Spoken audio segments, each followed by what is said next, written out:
Shalom anak-anak, berjumpa lagi dengan Miss Grace. Saat ini kita akan beribadah. Silakan persiapkan diri kita, persiapkan hati kita untuk beribadah kepada Tuhan. Nah, sebelum kita mendengarkan firman Tuhan, kita akan melakukan perenungan diri dulu, persiapan pribadi dulu. Kita mengambil sikap saat teduh dimulai.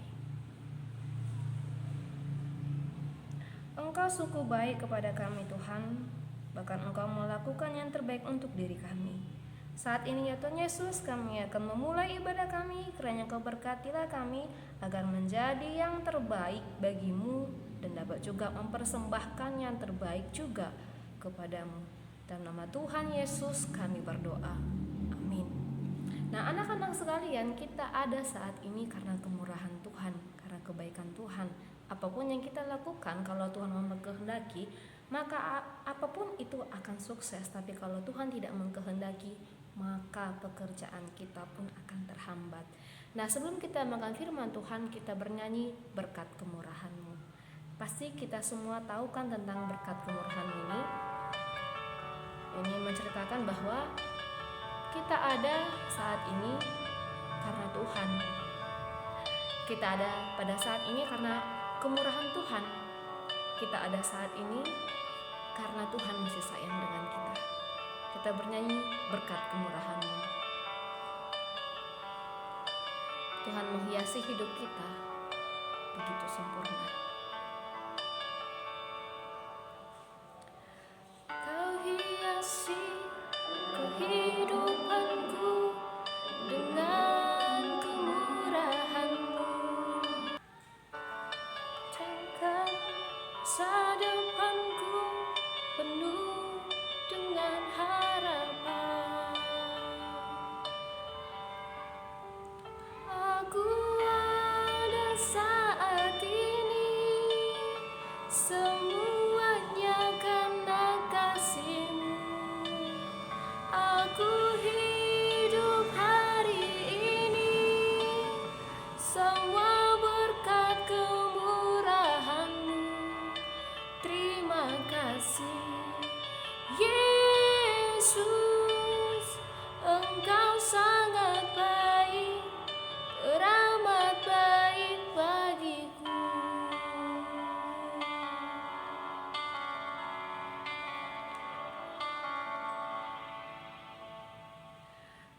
Kau hiasi kehidupanku dengan kemurahan-Mu. Kau rancangkan masa depanku penuh dengan harapan.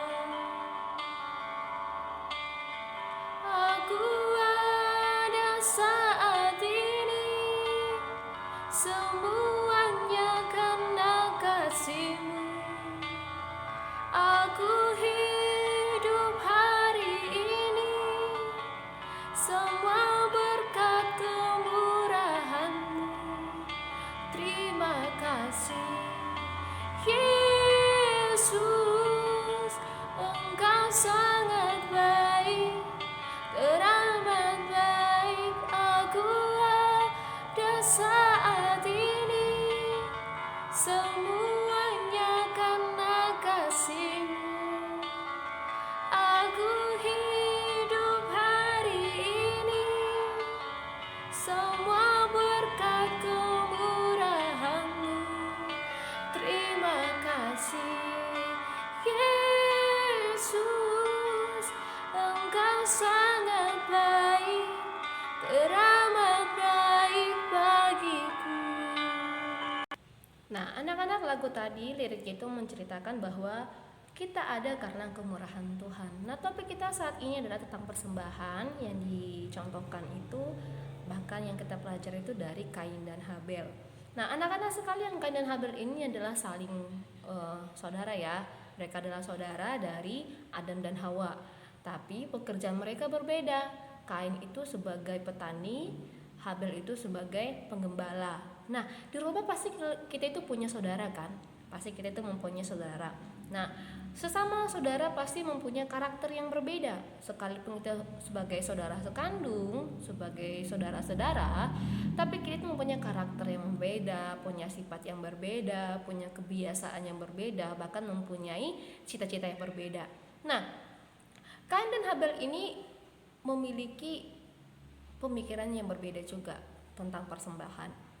Dikatakan dalam perikop Kejadian pasal 4 dijelaskan bahwa Kain ini mempersembahkan kepada Allah itu adalah sebagian dari hasil tanahnya, sedangkan Habel ini memberikan seekor ataupun hasil ternaknya yang tambun, bahkan sebagai buah sulung dari ternaknya. Bahkan dia itu memberikan yang terbaik kepada Tuhan. Tapi dari yang terbaik itu juga dia itu mempunyai iman yang besar kepada Tuhan. Nah, kalau seandainya kita itu dikasih dua pilihan. Satu, dia memberi itu kepada kita itu barang yang bagus, barang yang berbranded, barang yang sangat berguna bagi diri kita. Lalu dia itu memberikan kepada kita itu ikhlas. Bahkan juga dia itu menunjukkan kasihnya kepada kita dengan pemberiannya itu. Nah, yang kedua adalah ada juga orang yang memberikannya terbaik juga kepada kita, tapi dia itu tidak ikhlas. Lalu dia itu hanya mengikuti yang tadi ingin memberi kepada kita, tapi dia motivasinya itu adalah untuk menunjukkan bahwa aku juga bisa. Pasti kita akan memilih dengan alasan yang ikhlas. Pencuri sekalipun dia akan menerima yang ikhlas, menerima yang terbaik. Apalagi kita, anak-anak Tuhan pasti mau memberi dengan ikhlas kepada Tuhan sebagai persembahan yang hidup. Bahkan kita juga anak Tuhan mau menerima yang ikhlas juga dari orang lain, ya kan? Nah, anak-anak sekalian, di sini kita membahas tentang apa sih arti persembahan bagi Kain dan Habel. Ya kan, apa sih arti persembahan bagi Kain dan Habel? Persembahan itu berarti hadiah ataupun pemberian ataupun sebagai tanda menghormati bagi orang yang kita hormati, ya kan, bagi orang yang kita segani, bagi orang yang menurut kita pantas memberi persembahan itu. Dan kita itu memberikan persembahan itu karena ingin menghormati, ingin membalas budi, ingin menunjukkan bagaimana dirinya penting bagi diri kita, ya kan? Nah, di sini dijelaskan bahwa Kain dan Habel ini memberikan persembahan meskipun pada masa itu mereka belum diajari yang namanya itu pemberian korban kepada Allah, ya kan? Tapi mereka itu mau mempersembahkan itu kepada Tuhan. Nah, alasan Kain dan Habel ataupun arti pemberian persembahan mereka itu, yang pertama adalah Kain itu mempersembahkan hasil dari tanamannya itu adalah untuk menebus atau meminta ampun kepada Allah untuk tanah yang dikutuk oleh Allah, ya kan? Tanah yang dikutuk oleh Allah karena orang tuanya berbuat ataupun melanggar peraturan yang diberikan Tuhan kepada orang tuanya. Ya, seperti yang di minggu lalu kita membahas tentang Adam dan Hawa, bahwa pelanggaran-pelanggaran yang mereka lakukan itulah yang membuat mereka kena kutukan. Yang ular berjalan dengan perutnya, bahkan Adam harus bersusah payah mencari nafkah untuk kebutuhan keluarganya karena tanah yang diberikan Allah sudah dikutuk, sehingga Adam harus bersusah payah mencukupi kebutuhan keluarganya. Lalu Hawa juga akan merasakan kesakitan, ya kan? Jadi Kain mempersembahkan tanaman itu, hasil dari apa yang dipeliharanya ini adalah untuk meminta ampun kepada Allah karena kesalahan orang tuanya itu, supaya tanah itu ditebuslah dengan persembahan yang dimiliki oleh Kain, ya kan? Lalu yang kedua itu adalah Habel mempersembahkan ternak sulungnya. Ini berkaitan dengan ternak yang dibunuh untuk diambil kulitnya dan menjadi pakaian Adam dan Hawa orang tuanya. Jadi Mereka mempersembahkan itu untuk meminta ampun kepada Tuhan untuk kesalahan orang tuanya supaya Tuhan berkenan dalam hidup mereka. Nah, lalu kenapa sih hanya persembahan Habel diterima? Kenapa persembahan Kain itu tidak diterima? Ya kan? Kenapa sih di sini Habel itu yang lebih diterima persembahannya? Apakah Allah itu lebih senang sama persembahan daging? Ya kan? Apakah Allah itu lebih senang dengan persembahan-persembahan seperti yang dilakukan oleh Habel, bukan persembahan Kain? Ya kan? Persembahan Kain itu tanaman, sedangkan Habel persembahan daging. Apakah Allah hanya berkenan dengan persembahan daging saja? Nah, anak-anak sekalian, Kain ini artinya adalah memiliki, menguasai harta benda, ya kan? Memiliki, menguasai harta benda, itu pengertian dari Kain. Sedangkan Habel, arti namanya itu adalah napas hidup, kehidupan. Nah kan? Nah tadi topiknya adalah kenapa sih persembahan Habel itu diterima oleh Allah sedangkan persembahan Kain tidak diterima. Ini ada berkaitan dalam Ibrani 11 ayat 4. Coba buka di rumah Ibrani 11 ayat 4. Dalam Ibrani 11 ayat 4 dikatakan bahwa karena iman Habel telah mempersembahkan kepada Tuhan korban yang lebih baik daripada korban Kain. Dengan jalan itu ia memperoleh kesaksian kepadanya bahwa ia benar, karena Tuhan berkenan akan persembahannya itu, dan karena iman ia masih berbicara sesudah ia mati. Nah, dengan demikian bahwa persembahan Habel ini dibungkusi dengan iman yang dimiliki oleh Habel, bukan karena daging. Meskipun dalam Imamat 6 ayat 12 ketika daging itu dibakar dan diterima oleh Allah, bukan berarti bahwa Allah mengkehendaki persembahan Habel karena daging, bukan, karena Habel itu mempunyai iman. Nah, iman di sini diartikan bahwa kita itu punya kepercayaan, kesetiaan, ketaatan, kesalehan kepada Allah, kesalehan kepada Allah. Ketaatan, kesetiaan, bahkan perbuatan dan pikiran kita itu selaras dengan Tuhan, itu namanya iman. Ya kan? Bukan karena daging itu, bukan, karena iman yang dimiliki oleh Habel, ya kan? Bahwa dan apa sih alasannya Kain membunuh? Karena dia iri. Sama kayak di rumah, kalau seandainya kita itu bertengkar, terus orang tua lebih membela saudara kita, pasti kita iri. Kenapa sih? Hanya itu yang dibela-belain, kenapa aku nggak dibelain? Ya kan? Ada keirian satu sama lain, dan itu terjadi sama Kain dan Habel ini. Nah, kenapa tadi disinggung tentang iman dan motivasi? Ya kan? Kalau seandainya Kain ikhlas, pasti dia tidak membunuh. Kalau seandainya motivasinya jelas, ya kan? Berarti persembahan itu ada dua yang harus kita ketahui. Yang pertama itu iman. Ketika kita mempersembahkan yang terbaik kepada Tuhan, kita harus memikirkan imannya. Iman itu harus kepada Allah. Iman itu harus ada dibungkus, kesetiaannya ada, ketaatannya ada, ketakutannya kepada Tuhan ada, bahkan melakukan perintah Tuhan juga harus ada. Bukan berarti ketika kita memberikan persembahan kepada Tuhan kita sudah melakukan yang terbaik, tapi kenyataannya kehidupan kita itu tidak benar di hadapan Tuhan. Ya kan? Berikan persembahan dengan keikhlasan hatimu. Berikan persembahan dengan perbuatanmu yang hidup. Seperti yang sering diucapkan waktu ibadah di sekolah, dikatakan persembahan yang hidup, berkenan dan kudus di hadapan Allah, yaitu hidup kita. Selain kita memberikan persembahan secara nominal, sekalipun kita memberikan persembahan dari hasil pekerjaan kita, kita harus nyatakan juga persembahan yang hidup dengan perbuatan kita yang baik, dari ketaatan, kesetiaan, kepercayaan kita kepada Allah. Ya kan? Lalu motivasi. Kenapa motivasi penting pada saat kita memberikan persembahan? Nah, motivasi itu harus benar, ya kan? Benarnya bagaimana? Ya kan? Jangan hanya memberikan itu karena ingin dilihat orang. Ya kan? Karena ingin dipuji sama orang. Karena keharusan. Karena persyaratan. Tapi lakukanlah persembahan itu sebagai ucapan syukur kita kepada Allah, untuk kebaikan Allah, ya kan? Untuk setiap berkatnya yang diberi kepada kita, kita kembalikan lagi. Kita kembalikan lagi berbentuk persembahan untuk menjadi perbendaharaan di gereja, misalnya untuk perbendaharaan, untuk pergunaan kebutuhan gereja, baik untuk misi, baik untuk yang lainnya, ya kan? Motivasi itu harus jelas.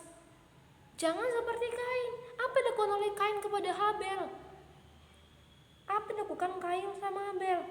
Nah, di ayat 8 dikatakan, Allah udah bilang, kenapa kau iri hati Kain? Kalau kau iri hati, maka dosa itu udah mengintip di pintumu. Kau akan berbuat dosa kalau seandainya kau itu iri sama saudaramu. Kau jangan iri dong. Sekali kau iri nanti, sekali kau ingin berbuat jahat nanti, dosa itu udah mengintip. Tinggal hinggap ke diri kita, tinggal hinggap ke hati kita, tinggal hinggap ke pikiran kita, dan dosa itu menggerogoti diri kita, dan kita akan melakukan dosa itu. Dan Kain tidak mengindahkan perintah Allah itu, ya kan? Iri hati yang dikedepankannya, bukan perintah Allah. Akhirnya dia bawa itu Habel ke ladang. Dia pikir bahwa tidak ada orang yang akan menyaksikannya, tidak akan ada orang yang menjadi saksi, tidak akan ada orang yang mengetahui perbuatannya. Tapi apa yang terjadi ketika Kain membunuh Habel? Darahnya itu meronta-ronta kepada Allah. Lihat aku, Allah, aku telah dibunuh oleh kakakku. Aku telah dibunuh sama saudaraku. Aku telah dibunuh sama orang yang aku anggap sebagai keluarga. Ya kan? Berteriak-teriak darah itu kepada Allah untuk membantu haknya si Habel. Jadi anak-anak sekalian, kalaupun di rumah punya saudara, kalau seandainya berselisih paham, kalau seandainya tidak diterima sama orang tua alasannya, kalau seandainya dipuji kakaknya dan dirimu tidak dipuji, ataupun nanti dimanapun itu kau ditolak, kau tidak diterima, kau tidak dihargai, kau tidak dihormati, kau jangan melakukan sesuatu yang salah. Jangan biarkan dosa itu mengintip di pintu hati kita. Jangan biarkan dosa itu mengintip dalam pikiran kita sehingga kita melakukan yang salah kepada Allah, sehingga kita mengedepankan kekilafan. Kita sering bilang hilaf, ya kan? Jangan mengatakan bahwa aku hilaf. Sama seperti ini. Karena apa kita harus cemburu? Kalau seandainya dia harus dihargai, ya kita kasih pujian. Dia dihargai, kerja baiknya bagus, ya kan? Kerja kerasnya bagus. Kalau seandainya saudara kita dipuji sama orang lain, kita nggak boleh iri, kita saling support. Kita harus support dianya, kita harus saling dukung. Ya, kalau seandainya kelebihan kita sebagai penyanyi dan saudara kita sebagai pemain musik, kenapa kita harus saling iri? Kenapa gak dikombinasikan saja? Ya kan? Supaya ada harmonisasi dalam persaudaraan. Enggak seperti Kain dan Habel. Kalau seandainya Habel itu dihargai, kenapa? Kita harus introspeksi diri, kenapa persembahan Kain diterima, persembahan aku tidak diterima? Seharusnya kita mengintrospeksi diri. Jangan cepat lidah berkata, tapi kita tidak menganalisa dulu terlebih dahulu. Apakah ini yang salah? Apa motivasiku salah ya Tuhan? Ya kan? Apakah aku ini benar-benar mempersembahkan itu dengan baik, dengan tulus, nggak milih-milih, nggak milih ini buruk, udah persembahkan aja. Ini kayak waktu sekolah minggu, ya kan? Persembahan kami, ya kan? Udahlah, aku kasih aja 2.000, 3.000 untuk aku makan. Ya udahlah, rugi kali nih 50.000, aku kasih potongin aja untuk 10.000, 30.000 untuk aku hang out, ya kan? Untuk aku ngumpul-ngumpul. Ya sama aja motivasinya salah. Motivasinya itu salah kenapa? Karena tidak ikhlas, milih-milih, ada timbangan. Rugi dong kalau seandainya aku ngasih ini, rugi dong aku nggak bisa makan, rugi dong kalau aku itu nggak bisa menikmati. Korupsi dikit deh, aku potong dikit deh, kan nggak ada yang tahu. Ternyata apa yang diperbuat oleh Kain itu ketahuan sama Allah. Dia pikir bahwa Allah itu tidak mengetahui apa yang diperbuat oleh Kain. Nah, Abel lakukan Allah kepada Kain? Setelah Kain membunuh Habel, Allah bilang sama Kain, Kain, di mana adikmu Habel? Terus datang Kain, emang aku penjaga Habel, emang aku penjaga adikku, ya kan? Allah bilang lagi, kenapa sih kau membunuh darah adikmu itu, berteriak-teriak minta tolong sama aku? Dari sifatnya menganggap bahwa Tuhan tidak tahu, ternyata salah. Tuhan tahu, ya kan? Tuhan tahu di hati kita, pikiran kita saat ini bagaimana, ya kan? Tuhan tahu semuanya. Akhirnya, ya kan, Tuhan menandai Kain ini sebagai pembinasa yang buas, sehingga orang-orang takut sama dia. Dan dia juga harus menjadi pengembara, dan dia diusir ke Nod, ya kan? Dia juga harus bekerja keras karena dia juga harus siap-siap suatu saat nanti akan dibunuh, ya kan? Suatu saat juga dia akan dibunuh karena Kain membunuh duluan Habel, ya kan? Dia juga harus berhati-hati dengan kesalahan yang dia lakukan. Nah, anak-anak sekalian, tentang Kain dan Habel ini yang perlu kita pahami adalah yang pertama, bahwa sekalipun kita bersaudara, kita mempunyai karakter yang berbeda. Tapi kalaupun karakter kita berbeda, kita itu nggak boleh saling menyakiti, tapi saling mendukung, ya kan?